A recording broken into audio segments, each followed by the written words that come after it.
Di sini kami akan menjelaskan cara membuat artikel ilmiah yang baik dan benar. Di dalam menuliskan artikel, kita harus menentukan topik dan judulnya terlebih dahulu. Dalam penulisan artikel, kita juga harus mencari jurnal atau tempat artikel yang akan kita publish. Pertama, kita membuat judul topiknya terlebih dahulu. Jadi dalam penulisan judul itu terdapat aturan, yaitu untuk penulisannya harus menggunakan huruf kapital dan juga tidak boleh terdapat simbol di dalam judul tersebut, dan juga tidak boleh terdapat angka. Nah, di sini saya sudah memiliki contoh judul yang akan saya pakai, yaitu dengan judul Dampak Kecemasan Matematika pada Siswa Sekolah. Di sini saya menggunakan template yang menjadi pedoman saya. Tulisan judul artikel di sini dengan huruf kapital maksimal 12 kata, Teams New Norman 14 BT bold spasi 1,5. Selanjutnya kita ke abstrak. Nah, dalam abstrak itu terdapat komponen, yaitu ada masalah, alasan, teori pendukung, pembahasan, kesimpulan, saran, dan kata kunci. Nah, di sini untuk penulisan abstraknya, ukuran hurufnya 12 menggunakan huruf tebal dengan format title case. Teks abstrak biasa ditulis dengan ukuran 11, sebanyak 100 hingga 150 kata dalam satu paragraf. Perlu Anda ketahui, untuk templatenya kita berbeda-beda tergantung sama template yang Anda gunakan yang sesuai dengan ketentuan webnya. Abstrak ditulis dalam bahasa Inggris dan bahasa Indonesia. Kata kunci harus mencerminkan konsep yang dikandung dalam artikel tersebut untuk memudahkan akses artikel yang bersangkutan dalam mesin pencari judul, supaya nantinya kita mudah untuk mencari judul kita. Kata kunci ditulis dengan format ukuran 11 menggunakan huruf tebal, sedangkan kata kuncinya ditulis dengan huruf miring. Baiklah, selanjutnya yaitu pendahuluan. Pada bagian pendahuluan, itu berisikan tentang latar belakang, tujuan ataupun ruang lingkup tulisan, serta inti dari pembahasan yang hendak kita bahas di dalam sebuah artikel ataupun karya tulis ilmiah lainnya.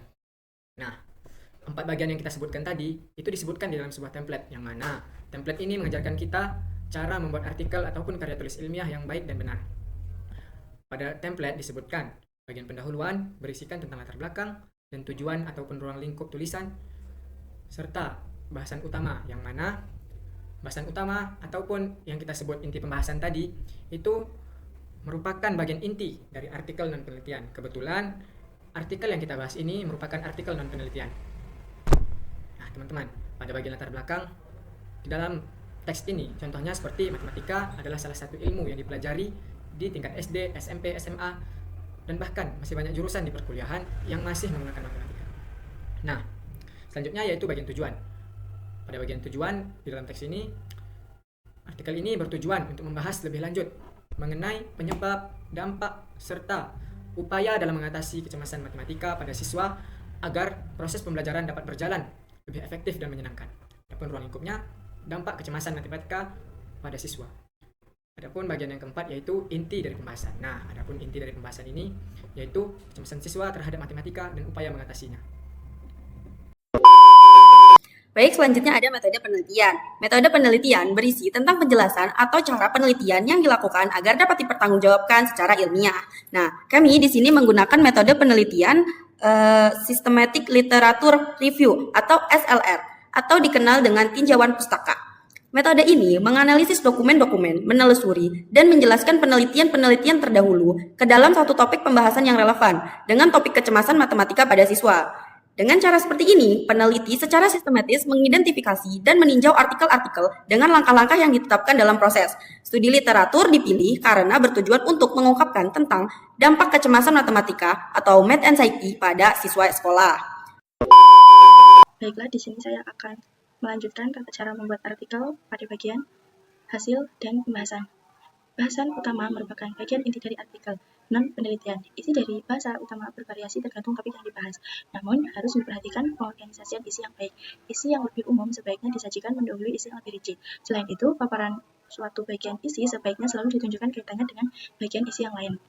Nah, pada subjudul, pada bagian judul, subjudul utama harus ditulis dengan font size 12, huruf tebal, dan format uppercase, dan disusun rata kiri tanpa nomor. Selanjutnya, isi dan substansi. Bagian ini merupakan bagian inti dari artikel penelitian. Artikel ini harus ditulis dalam bentuk esai, bukan dalam bentuk bulat atau numerikal, dengan font size 12 dan spasi tunggal. Dalam konteks artikel penelitian tentang kecemasan matematika, bagian ini akan menyintesis temuan literatur sesuai metode sistematis literatur review yang dibagi menjadi sub-bagian untuk memudahkan pengorganisasian.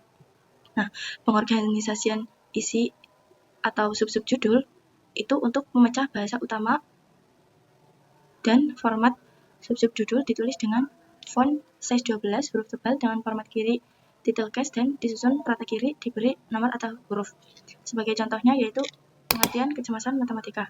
Nah, adapun subjudul yang lain yaitu faktor kecemasan matematika pada siswa dan dampak kecemasan matematika terhadap proses dan hasil belajar siswa. Selanjutnya adalah aturan pengutipan. Sistem penulisan kutipan suatu naskah atau literatur menggunakan sistem Harvard. Sumber pustaka dituliskan di dalam uraian terdiri dari nama penulis, tahun penerbit, dan nomor halaman jika diperlukan. Kutipan langsung mengutip tanpa mengubah kata demi kata harus ditulis di dalam tanpa petik, sedangkan kutipan tidak langsung memfrasekan teks tidak ditulis dengan tanda petik. Baik, selanjutnya saya akan membahas tentang kesimpulan. Kesimpulan ialah inti atau ringkasan dari keseluruhan penelitian, sejak dari penelitian awal hingga akhir. Itu dicakup di dalam kesimpulan. Baik, selanjutnya ialah daftar pustaka, yang mana daftar pustaka ini adalah acuan seorang peneliti terhadap penelitiannya. Yang mana daftar pustaka ini bisa kita buat di Mendeley. Contohnya seperti ini, kita masukkan file atau dokumen yang akan kita buat daftar pustaka. Setelah itu kita masuk, perbaiki judul, penulis, nama jurnal, selanjutnya tahun, volume, isu, dan juga halaman.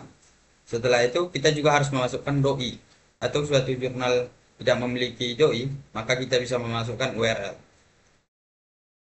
Baik, setelah semuanya telah benar, kita masuk ke Word, insert, kita ketik nama penulis,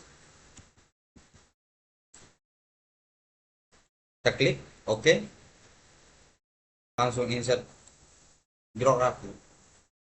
Oke, di sini telah keluar semua jurnal yang kita kumpulkan. Sekian